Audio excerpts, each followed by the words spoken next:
Pertanyaan sederhananya adalah, siapkah tim nasional Indonesia menghadapi pertandingan melawan Irak?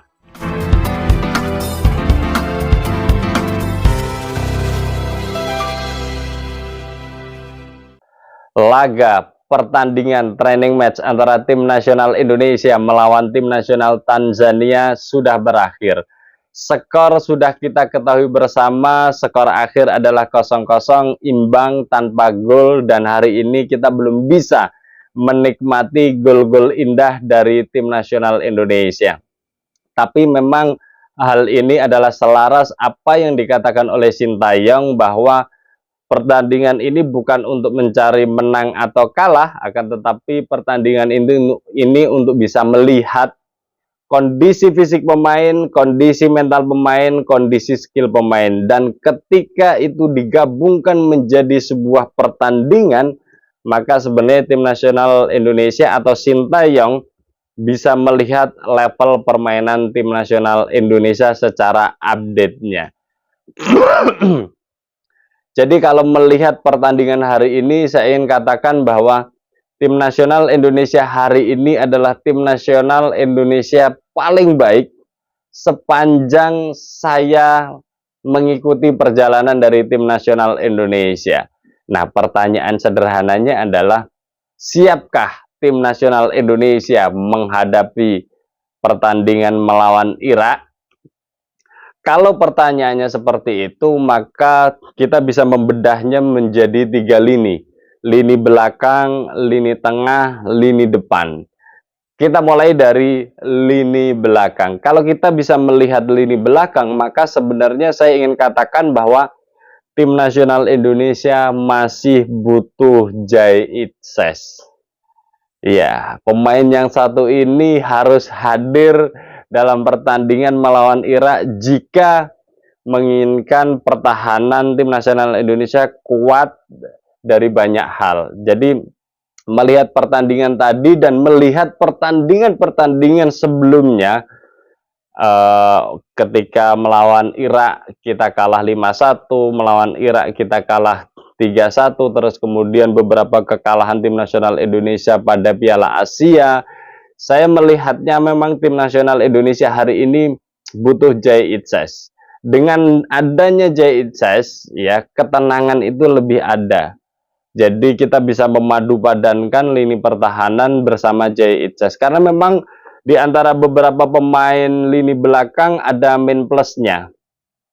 Kalau kita bisa melihat Jordi Amat itu memang pemain matang, ya, banyak pengalaman, kenyang akan pertandingan sana sini lah, ya. Akan tetapi dengan usianya saat ini memang ya pergerakannya tidak secepat dulu, meskipun instingnya lewat pengalaman, ya, membaca permainan itu cukup baik. Akan tetapi jika adu speed, pemain yang satu ini seringkali kalah dengan pemain lawan. Itu catatannya sebenarnya. Tapi kelebihan dari Jordi Amat ini menarik. Build up serangannya bagus, passing-passingnya mulus, halus gitu, ya.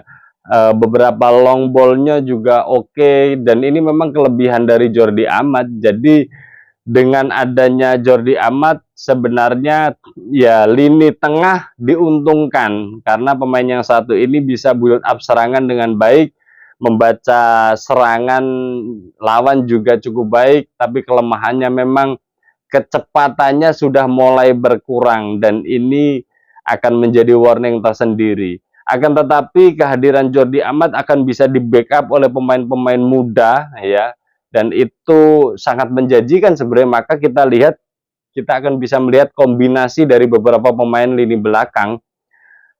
Jordi Amat, ada Bang Jai, ada Justin Hubner, saya pikir itu komposisi ideal. Meskipun misalkan Jordi Amat tidak bisa bermain, digantikan Rizky Ridho, itu juga masih menjadi komposisi ideal. Jadi ada Jay Itzes, Rizky Ridho, terus kemudian Justin Hubner, itu kondisi ideal. Akan tetapi jika tidak ada Jay Itzes, maka sebenarnya kondisi pertahanan tim nasional Indonesia dalam tanda kutip warning, ya perhatian, karena memang melihat apa yang terjadi tadi masih ada titik-titik kelemahan meskipun juga bermain cukup bagus ya. Nah, penyempurnaannya ya kalau boleh berharap ya, semoga saja berjalan lancar. Bang Jai akan ikut ya, akan menjadi starting 11 saat tim nasional Indonesia melawan Irak nanti. Itu catatan di lini belakang. Terus kemudian kalau kita bisa melihat lini tengah, wah keren sekali sih. Keren. Pemain 52 miliar ini menunjukkan kelasnya. Kalau teman-teman lihat itu passingnya halus sekali. Halus, tanpa hambatan, dan apa ya, pemberian bolanya itu kepada pemain yang kosong sehingga diterimanya enak gitu. Dan beberapa umpan matangnya juga mampu dicerna baik oleh rekan-rekan setim tim nasional ini. Jadi memang kehadiran Tom Haye juga menjadi pemain yang sentral ya. Tidak adanya Tom Haye maka lini tengah kita ya akan jauh berkurang kualitasnya. Tom Haye menjadi pemain penting di lini tengah ya, terlepas nanti Tom Haye akan duet dengan Ivar Jenner atau duet dengan Nathan Cho, saya pikir ini sebuah pilihan. Tadi di babak pertama itu saat Tom Haye duet sama Ivar Jenner, wah cukup bagus itu, permain tik-taknya cukup oke. Jadi kedua pemain ini saling mengisi. Ada saat kapan dimana Ivar agak ke depan, Tom Haye ke belakang, kemudian rotasi itu juga dilakukan secara otomatis. Jadi permainannya dan kadang bisa berdiri sejajar. Permainannya hidup kedua pemain tadi. Tapi juga saya melihat ketika Nathan dimasukkan oke juga. Permainannya hidup ya, meskipun tandemnya kan Ricky Kambuaya. Jadi saya lebih melihatnya bagaimana Nathan beberapa kali melakukan intercept di lini tengah, terus kemudian memberikan umpan-umpan matang kepada rekan setimnya dan membaca permainan saat bertahan dan menyerang juga cukup baik. Jadi Sintayong punya pilihan keren di lini tengah. Jadi ada Nathan Cho, ada Tom Haye dan Ivar Jenner. Akan tetapi Tom Haye saya pikir akan jadi tumpuan utama. Kemudian kalau kita bicara Nathan dan Ivar, Ricky Kambuaya akan bisa jadi alternatif pendamping dari Tom Haye. Dan kalau itu terjadi, kita ready melawan Irak. Berani ya, nonton itu optimis gitu ya. Terus kemudian kalau kita bicara lini depan ya, Rafael Strijk sama Ragnar Oratmangun, jelas kedua pemain ini tak akan tergantikan lah. Hidupnya permainan lini depan karena adanya terutama Ragnar ya, memberikan sentuhan-sentuhan yang menarik, dan itu nanti bisa disokong dari sektor sayap. Kalau sektor sayap banyak pilihan ya, jadi itu tergantung kondisional. Sintayong akan bisa memilih siapapun secara bergantian. Taruhlah di lini kanan itu ada Yakob Sayuri, ada Asnawi, ada Sandy Walsh ya. Tapi kalau saya pilih sih lebih ke Sandy Walsh sih. Gitu.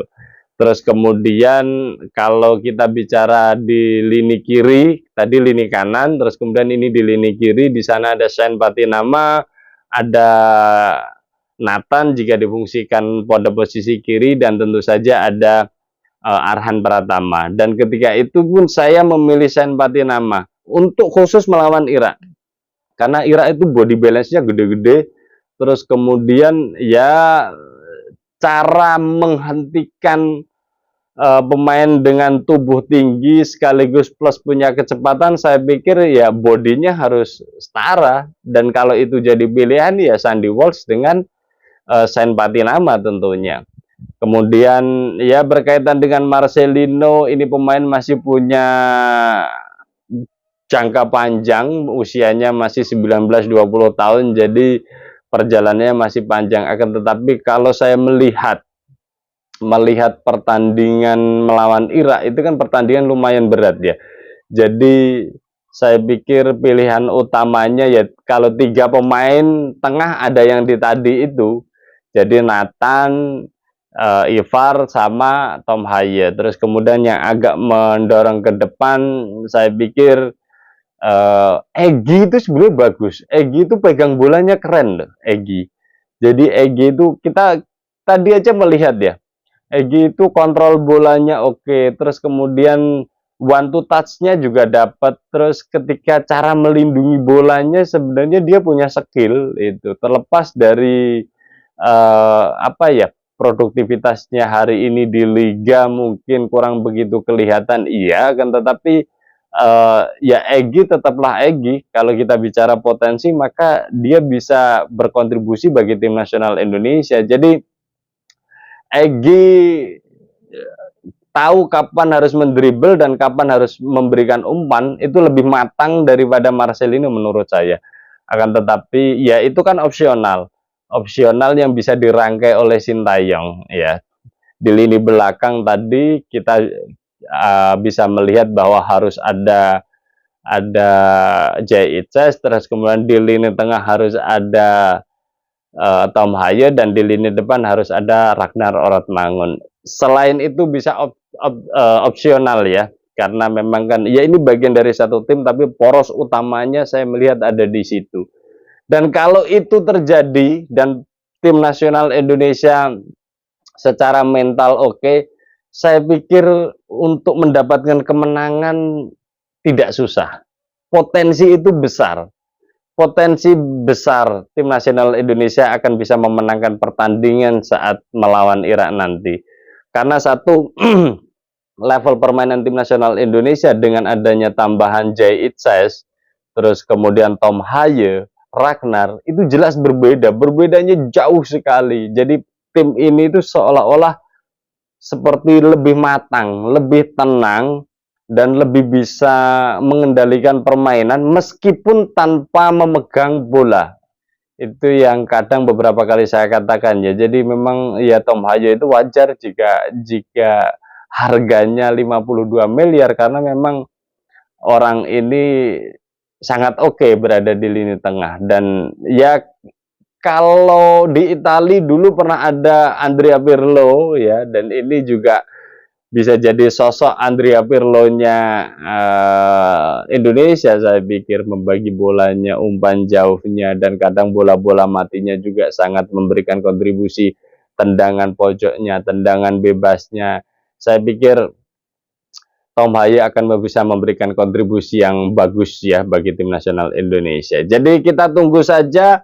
Saya masih berharap Jay Itzes nanti akan bisa bertanding melawan tim nasional Indonesia. Terus kemudian Tom Haye semoga saja kondisinya baik-baik saja ya, sehingga nanti akan bisa turun juga saat melawan Irak.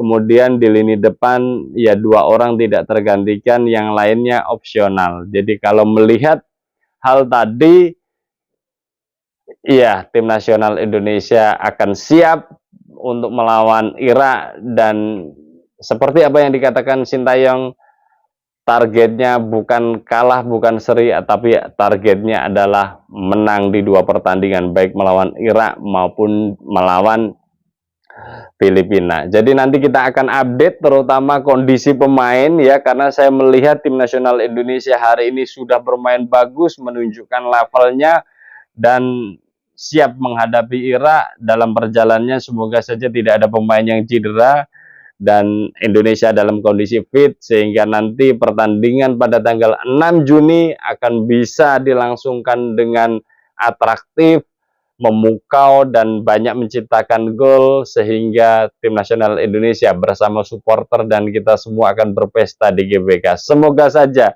Kita akan update nanti bersama saya Setia Uban. Thanks for watching.